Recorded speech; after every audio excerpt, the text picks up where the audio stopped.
Castle on a Hill by Ed Sheeran is a great song, and today you're going to learn how to play it on ukulele, so let's go. I'm on my way, driving at 19 on those country lanes, singing to Tiny Dancer, and I miss the way you make me feel.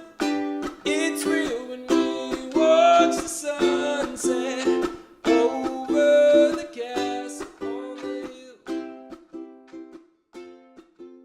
Alright, there's only 4 chords of this song, which I love, and they're above my head. If you already know these chords, you can go ahead and skip forward. But if you need a refresher, hang out, I'm going to go over it. So the first chord we need to know is C major. Alright, so what we're going to do is we're going to take our ring finger, we're going to fret the A string on the 3rd fret. Bada bing. The next chord you need to know is F major. So what you're going to do is you're going to take your middle finger, fret your G string on the 2nd fret, and your E string on the 1st fret. Bada boom. Okay, the next one that you need to know is A minor. What's awesome about this is we're going from F to A minor. All you got to do is lift up your index finger. So we just have the middle finger, G string, 2nd fret. Alright, the next thing we're going to do is G major. So we're going to take index finger, C string, 2nd fret, middle finger, A string, 2nd fret, and ring finger, E string, 3rd fret. And that's all the chords you need to know for this song. So now that we know the chords, let's go over the order of song and how we're going to play them and da-da-da-da-da-da. So, the first thing you need to know is how to palm mute. If you don't know how to palm mute, I have a video for that. So it's in the description below. Go learn how to palm mute. It's essential to this song. So for the introduction, we're going to be palm muting, and we're just going to do this chord progression. We're going to go C, F, A minor, G. Alright, and you're just going to play 8th notes on those chords while you're going through the intro. All downs. You play the intro and the verse the exact same way. So for the intro, you're going to play the chord progression once or twice, whatever floats your boat, and then you're going to go into the verse with the words, when I was 6 years old, I broke my leg. I've never broken my leg. So you're going to play the chord progression 4 times for each line of the verse, and then you're going to be on the pre-chorus. The pre-chorus is still palm muted and 8th notes, but we're changing the order of chords a little bit, so we're going to go F, G, C, then back to F, and start over. F, G, C, F, F. Then on that 3rd G, you stop, and then you're going to say, I can't wait to go home. Alright? And now we're in the chorus. So for the chorus, we stop the palm muting and we play a new strum pattern, which is down, chunk, up, chunk, down, chunk, up, chunk, down, chunk, up, chunk.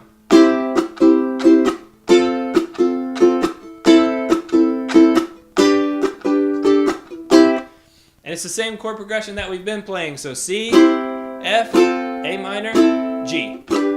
All we're doing is getting rid of the palm muting and add some chunks to kind of bring some more energy into it. So I'm on my way, driving at 90 down those. Alright, so you're going to play that chord progression and strum pattern through the chorus 4 times. You get to the end of the chorus, play it once more without singing the chorus, and then you're back to palm muting for the 2nd verse. The 2nd verse, same as the first, a little bit louder and a little bit worse. Just kidding, doesn't need to be worse or louder, it's just the same. After you play the verse, you're going to go back into the pre-chorus, nothing really changes here, and then you're going to play the chorus again. So we already know all that, just repeating it. Okay, the last part that we really need to learn is the bridge, and the bridge does have a little bit of finger picking, but I encourage you to play around with what works for you. I'll show you what I've done, and I think it's pretty simple, but again, this is your part. Do what you want with it. So for the bridge, we're going to be playing the chords in this order: A minor, F, C, G. As long as you play the chords in that order and at the right time, you can do any finger picking pattern you want.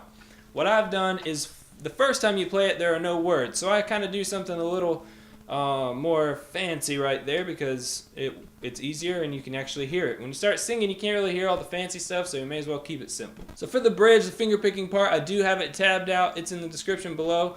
So if you're struggling with this finger picking pattern, just check out the tab. It'll help you learn it fast.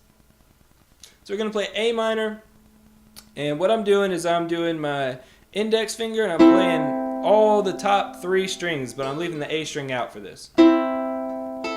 Okay, then I'm playing the G with my thumb, and then I'm playing the A string. So, okay, so all 3, G, A, G, then all 3 again.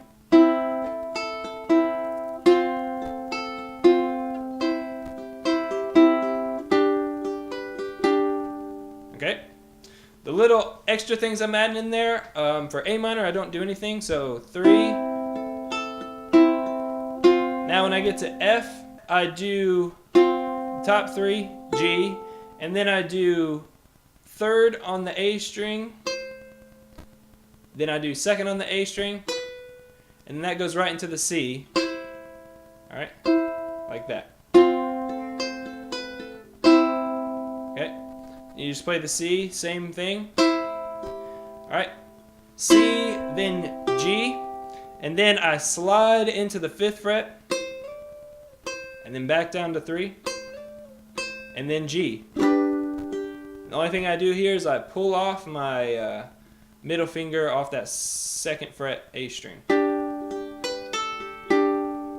Alright, so all together my version sounds like this.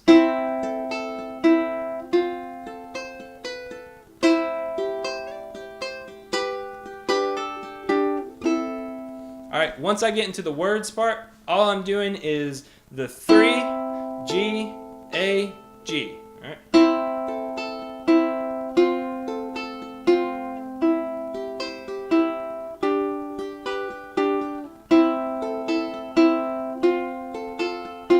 Now on the C, you want to play all 4 strings on the first note. So, you got the tab for that. I kind of ran through it really quick. You can figure it out and really do what works best for you, but as long as you're finger picking and it's pretty, it'll get the point across. So, after the bridge, we go back into the chorus, but it's a little bit different. We're singing an octave lower, and we're only going to strum the chord instead of playing our pattern. So, we're going to say, I'm on my way. I still remember these old country lanes. Alright, now when you go to the A minor, you want to kind of build, because now we're going to the big part of the chorus, right?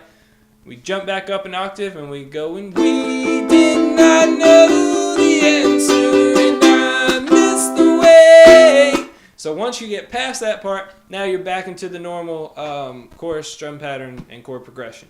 And you can play around with the ending as much as you want. I know I did it a little different than Ed Sheeran does. I just kind of did what I like, and that's pretty much it. So guys, that is Castle on a Hill on a plate for you to figure out and play, I guess. It's a terrible analogy, but it is what it is. And I hope that this tutorial helped you learn this song.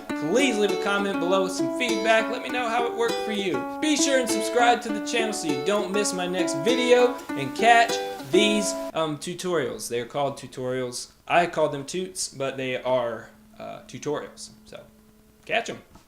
Catch them all.